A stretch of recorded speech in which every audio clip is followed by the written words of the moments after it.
A deadly mid-air collision over Washington, D.C. that killed 67 people didn't begin on a cold January night. It began years earlier, according to testimony before the National Transportation Safety Board.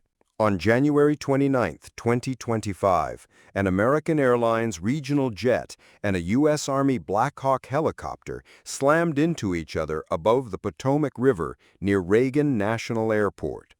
All 64 people aboard the jet and the 3 crew members in the helicopter were killed, marking the worst U.S. aviation accident in more than 2 decades. NTSB hearings now paint a picture of compounding technical faults and human strain.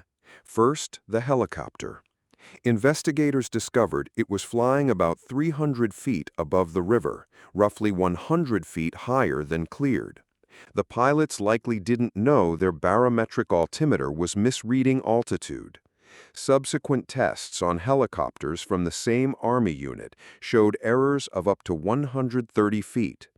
While the Army considered that acceptable, the NTSB noted that on this particular route, the tolerance for error was only 75 feet.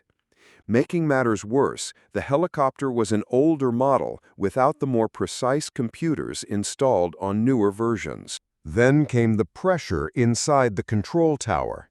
Former operations manager Clark Allen described a make-it-work culture that pushed controllers to juggle heavy traffic and push the line on safety. On the night of the crash, one controller was guiding 21 aircraft in the 10 minutes leading up to the collision. He later admitted he was becoming overwhelmed. Amid the chaos, he never warned the helicopter about the airliner. A critical instruction telling the helicopter to pass behind the jet was probably stepped on, blocked by another simultaneous transmission, and never heard. Most alarming, these risks were well known. As early as 2022, an FAA working group warned that helicopter routes near Reagan National were too close to jet arrival paths and urged adding chart warnings for pilots. The proposal was rejected.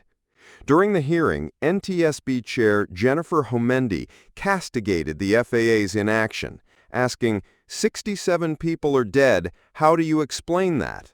Fix it. Do better." In the wake of the tragedy, the FAA has shut down the helicopter route involved and ended procedures that mixed helicopter and jet traffic in that airspace.